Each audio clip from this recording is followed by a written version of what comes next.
A Mediterranean Mystery by Fred E. Wynne. Chapter 9. The Dope Trade. I have said that Jacob had compelled my grudging respect as he faced the sandstorm. Now I had to recognize in him again a master of circumstance, as from a fiercely clamoring crowd of apparently hostile natives and some over-excited railway officials, he mobilized a little force of porters and conjured from somewhere a kind of wagon, or rather a long beam mounted on two pairs of wheels and drawn by a couple of undersized ponies. On this he had all our cargo stowed in the time an ordinary man would have taken to find a hat box. He had a gharry ready for me, with my hold all on the front seat. Our tickets were delivered up, and the crowd more or less pacified with bakshish. We drove off, watched with haughty indifference by a couple of Egyptian policemen. I was back in the world of men and wires, and my first care was to send a cable home. I had decided on Bates as the recipient of the first news of my resurrection, so we stopped at the office of the Eastern Telegraph Company. I had thought out my message during the long weeks in which I had been tending to this ganglion in the nervous system of the world, and I cabled, simply unable to communicate earlier, returning next boat via Marseilles. There was no need to say I was writing, as I would be home as soon as a letter, and in any case I felt that it would be utterly impossible ever to explain why I had been lost so long. I intended simply to say that the weather had tempted me to a longer cruise than I had contemplated, and that I had not had time to write. Snape, I felt, would believe this. Bates and Mrs. Rattray would not care, so long as I returned at last in safety and health, and some day I would tell the whole story to the bishop.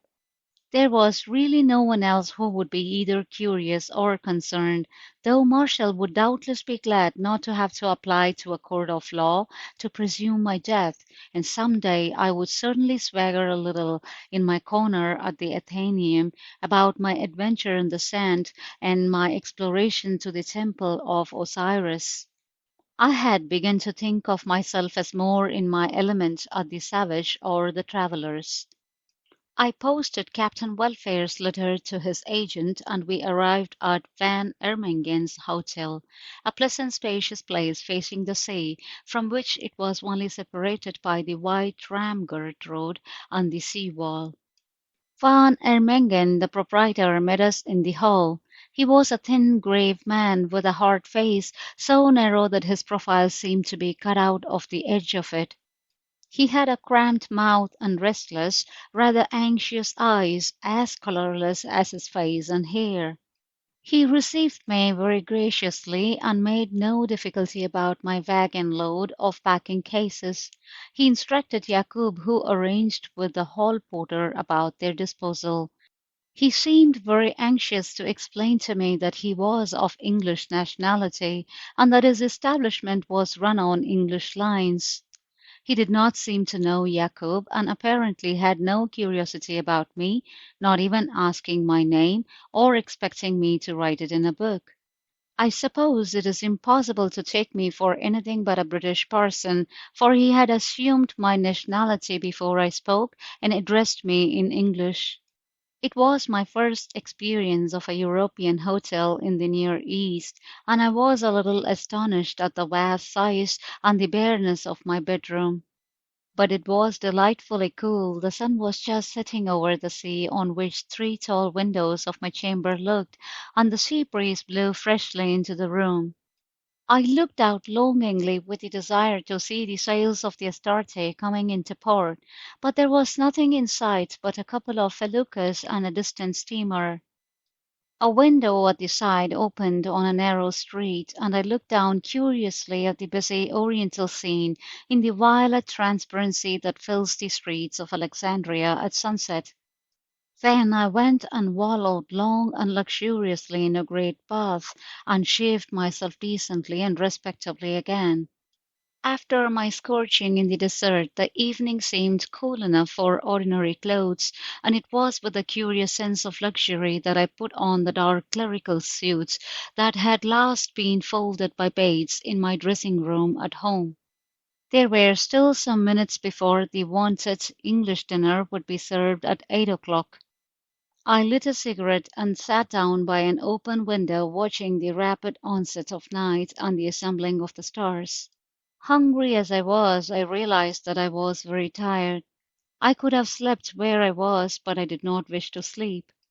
There was on me that feeling of excitement, almost of elation, that comes with physical fatigue after a long strain is relaxed. I was glad to be rid of my queer and rather doubtful responsibility and to have succeeded in my first commercial mission, but I regretted the end of what had seemed a momentous interlude in my uneventful life. It seemed stupid to go straight home, but home called me. This was not the season for travel in Egypt, and anyhow the experiences of a tourist would seem insipid after my journey over sea and land. I decided to revisit the country in the orthodox way, perhaps the following winter, and meantime I must go home. Then into my mind rushed all those mundane details, inevitable in what we call civilization, which had been banished since I first put foot on the deck of the Astarte. I had sent word that I would sail by the next boat, but now it occurred to me that I might not have money enough for the journey. If Edmund did not come in time, how was I to get it? I knew nobody in the city, and even if my bankers cabled money, I was not sure how I could draw it without any means of identification. I could no doubt find an English banker or counsel or official of some kind, but he would ask questions. He would naturally want to know why an English clergyman, claiming to have ample means, found himself suddenly without resources in Alexandria. He would ask had I not arranged a letter of credit. He would want to know what boat I had come out by and where I had stopped while in Egypt. The blood rushed to my face as I thought of it. Who on earth would believe my tale of the Astarte and Yakub, and my camel ride even if I dared to tell it? I might make what was left of my money do, but I reflected that Jacob had earned something handsome in the way of a tip. He had not only refrained from taking my life, he might almost be said to have saved it. I went down to the big dining room with my mind full of these grovelling details, as certain that my connection with the episode of the merchandise was at an end as I was convinced that my muscles ached with fatigue. But if we deny the existence of chance or of the fates, we shall have to include a sense of humor among the attributes of the deity. It was what men call chance that now prolonged the game of cup and ball the gods were playing with me. The head waiter was indicating my solitary table with the extraordinary gesticulations and grimaces of his kind when I heard my name called out in a shout of surprise. A tall man in the uniform of the Egyptian army rose from an adjoining table and came across to me with a beaming smile and outstretched hand. "You don't know me from Adam," he exclaimed. "It's this bally uniform." "Brockton!" I cried in a flash of recognition. "Good shot," he said. "It's jolly to find one's not quite forgotten after all these years. What on earth are you doing here? But you must come to my table and we will tell each other all about ourselves." He had me by the arm and walked me across the room to his table. Again my will had nothing to do with events. I watched the waiters doing conjuring tricks with knives and forks and napkins as they rearranged the table, and gaped in astonishment at my old friend. For he was an old friend, once almost my dearest friend, although I had forgotten his existence. "I had no idea you were in Egypt," I said. "You went into the civil service. I have heard nothing of you since." "No, you old devil. I wrote you 2 letters and didn't get an answer, and then you know the way one loses touch." I knew. We went on for a time, each making the futile excuses and offering the explanations that men do for lapsed friendships when they are renewed by chance. We had been dear friends at Oxford for several terms, and had normally and without unpleasantness been separated by circumstance. There was nothing to apologize for. The great majority of our friendships are determined by propinquity. Time and space have dominion over more of them than death can claim. I heard of your coming into the Irish estate, Brogden was saying. I must congratulate you, but I see you are still a padre. Do you know I have only seen you once before since you were ordained? You're down from Cairo, I suppose? It's a bit hot there now, but I suppose you have finished the usual beat. You got to Aswan, of course? This was the kind of cross-examination I wanted to avoid. No, I said. I couldn't manage Aswan this trip. I hope to come next winter. I must keep your address. But my tourist experiences won't be very interesting to an old resident. But tell me about yourself. How long have you been in the army? Oh, I'm not a pukka soldier, he explains with a laugh, though I wear the skit and am known as Brogden Bay. We Egyptian officials sometimes trickle in and out of uniform as a matter of expediency. I'm really a rather superlative kind of policeman at present. I don't understand at all. Let's hear your story right from the beginning. Well, you remember I passed rather decently into the civil service. Eighth or ninth, I think. I remember it very well. We rejoiced together in town. It was just before I took orders. Yes, I remember that dinner. I had taken a pretty good degree, and after that I had to go to an expensive grammar for 3 months to be sure of a decent place in that exam. I was nearly at the top in classics, history, and law, but my higher maths let me down. Good God, the things one knew then! The civil service candidate has to do a lot of mental vomiting after his exam before he is quite human again. However, having demonstrated my amazing acquirements as a scholar, they gave me a job in the printed book department of the British Museum. I had to lick the labels for the backs of new volumes of the supplementary catalogue. No, I'm not joking, he broke off in answer to my glance. That is literally what I had to do. There was a man there who had been doing it for 12 years. He had been crammed even tighter than me for the exam, and he was quite unfit for anything else. Poor chap. I didn't see my way to become chief librarian either, and I was frightened of getting cancer of the tongue. I wrote to an uncle of mine who was then one of Cromer's men out here, and he got me a billet in the Ministry of the Interior. I rather took to the languages and happened to make myself useful in the Criminal Investigation Department, and here I am. But what about the army? What are you doing now? Let's go and have our coffee in the lounge, he said. It's a bit public here for chatting. We found a retired sofa at the end of the wide cool lounge, and a white-gowned Arab with crimson sash brought us coffee. What liquor will you have? Asked Brogden. Don't drink before sunset in the hot weather, but don't go to bed teetotal if you want to keep fit. Their cognac is not fit to drink without some curacao in it. He had evidently taken charge of me. Apparently someone always did, so I let him order the liquors. You haven't told me yet what you're doing now, I reminded him. He bent forward mysteriously and whispered one word, hashish. I was about to repeat it aloud when he stopped me with a gesture. Don't shout about it, he said. I'm not supposed to talk, and I don't want even the English people here to know what I'm about.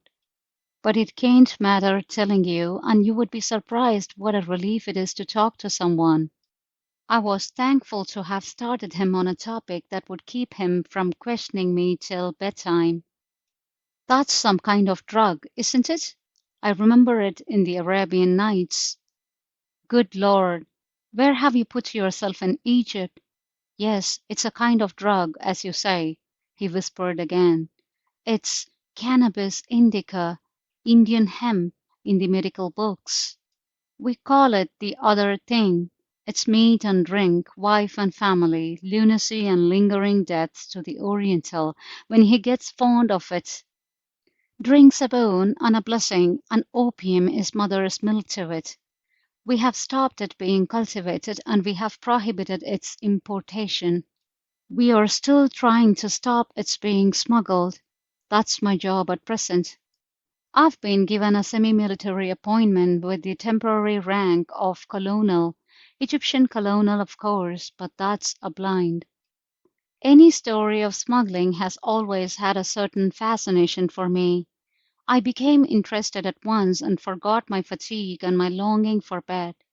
I thought it seemed a whimsical thing that I should live over a reputed smuggler's passage and now find in an old friend a modern preventive man. That must be an interesting job, I said.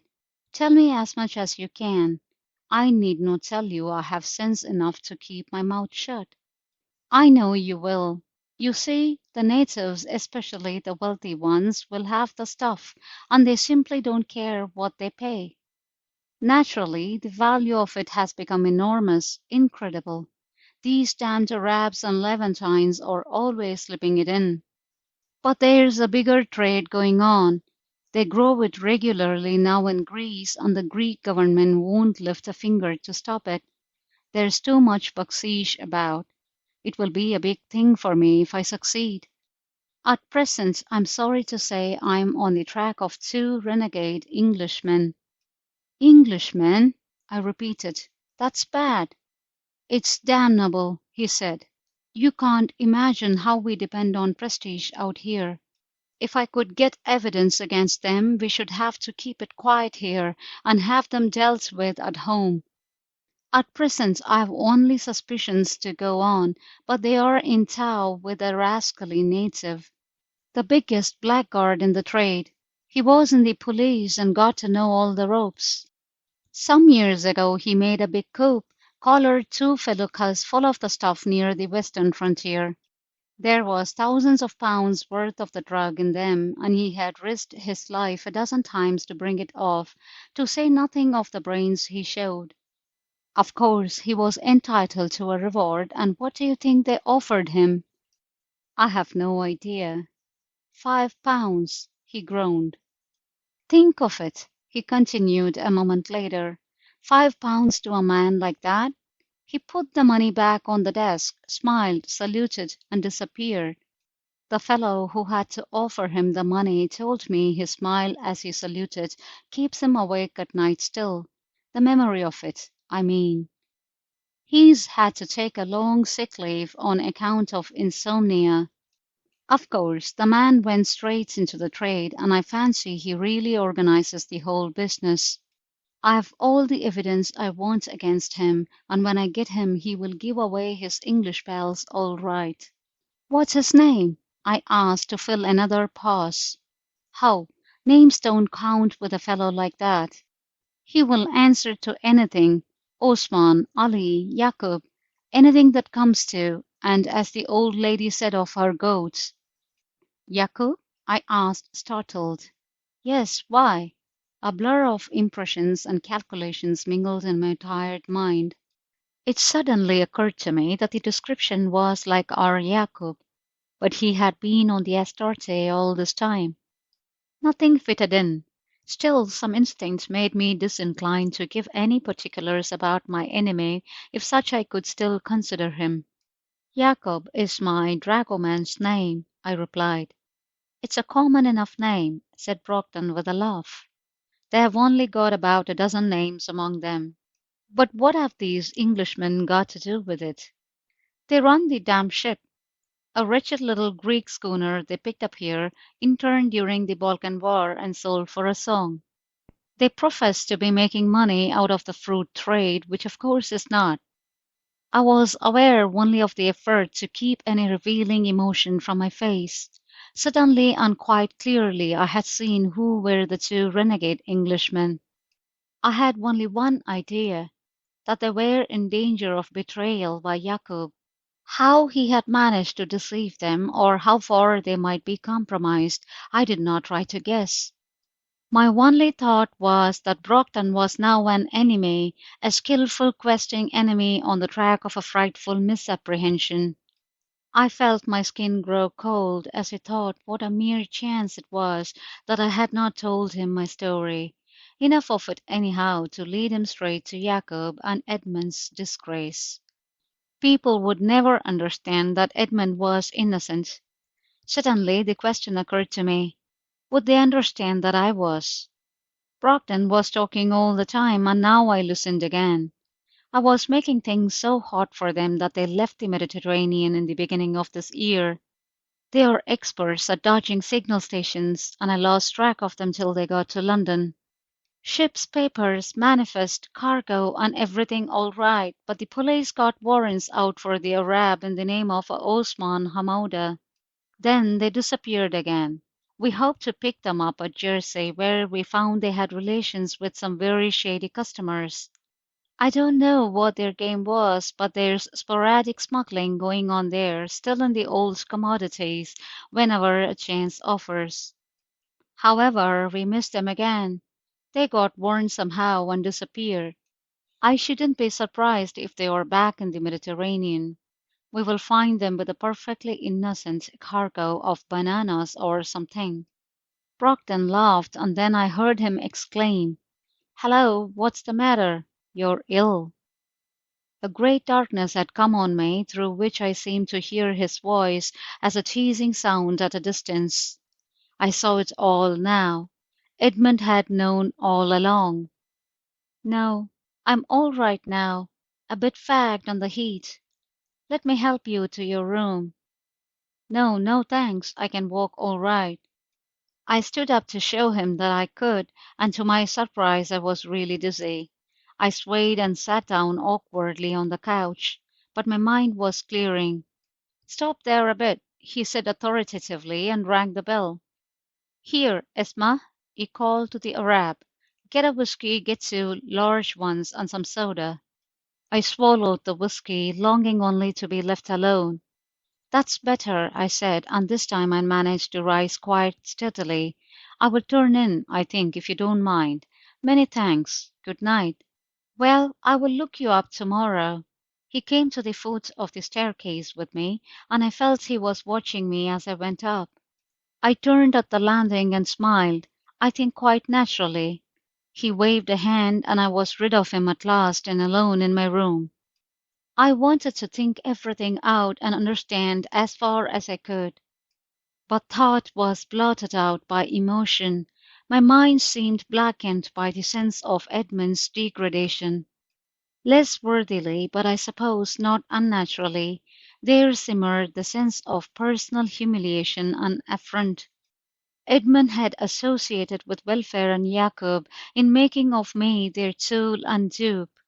In my bitterness I accused them of laughing at my innocence, but I knew at once I wronged them in that. I knew enough of the good in both of them to realize the wretchedness for them of our association during those weeks on the Astarte. Then I began dimly to perceive the hold that Jacob had obtained over them. I tried to put away all these profitless ponderings and think out what was now to be done, how some shreds of honour were to be saved, or at least depravity concealed. I remembered the cargo of curios brought into my house, and realized it must be contraband, and the shop in Brighton only an agency for its sale. But my mind refused to think it out then. I went disconsolate to bed, and was mercifully surprised by sleep. I slept heavily until the Arab came with my tea and opened the lower shutters that closed my windows. I awoke with my body refreshed and mind alert. As though I had thought it out in the night, I saw that I must at once get control of that abominable stuff.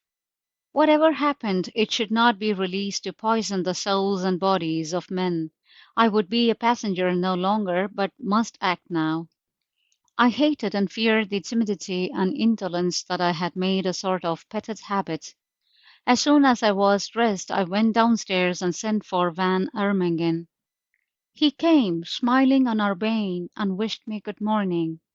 Good morning. Those packing cases of mine? Yes, I want them brought up to my bedroom. There was a sudden hardening of his face, and I remembered Edmund saying, Van Ermengen knows all about the consignment. I was certain now that he did know all, that he was in the trade. It was evident, too, that he had assumed, how rightly, that I knew nothing. But it is impossible, he said. They will be called for this afternoon. Who says so? Your dragoman told me. He sucked in his lips with annoyance at being forced to this admission. My dragoman takes my orders. He referred to your partners, said Van Ermingen with a touch of insolence. I'm waiting for my partners. Now that I had started, it seemed much easier than I had expected to assert myself. I had feared Van Ermingen. Now I saw that he began to fear me. I saw, too, that he was utterly puzzled by my demeanour. But your bedroom, sir? It is impossible. It will take a couple of Arabs all morning. I will pay them. If you will come, I will show you where your cases are. They are quite safe. I want them in my bedroom. But think of the weight. They are too heavy for the floor. If that's so, I will ask the English consulate to take charge of them. Will you be good enough to ring them up? He darted at me the malevolent glance of a beaten man, and gave some orders in Arabic to a porter. I will have my breakfast in my room, if you please, so that I may count the packages. He bowed, and we parted. In spite of the misery that still afflicted my soul, I had a new feeling of self-esteem as I regained my room. I had come well out of this encounter, and felt I could depend on myself in the struggle that must lie before me. Before I had finished my breakfast, Jacob was shown in, polite as ever. You have slept well, Effendi? You seem no longer fatigued. I'm quite well, thank you. The praise to Allah. You would have the packing cases up here, Effendi? I nodded. But it is against the orders of the captain and the other Effendi. Nasser Hussain calls for them today. I must obey my orders, Effendi. You must obey my orders. It is not in my agreement. It is impossible, this. He was evidently prepared to defy my authority. I stood up and looked at him. Jacob, if those cases are not all here in 1 hour, I shall send for the police to take charge of them. I suppose he saw in my eyes that I knew all that was involved in this decision to Edmund and myself as well as him, and realized that I was determined to take the consequences. He smiled as he had smiled at the official who offered him the £5. Very well, Effendi, he said, and departed with a salaam. There was deadly fear of him in my heart as the Arabs piled the cases on the floor.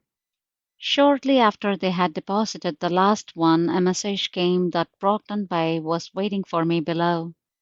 I had forgotten his promised call. It was another embarrassment. I locked my door and went down to meet him.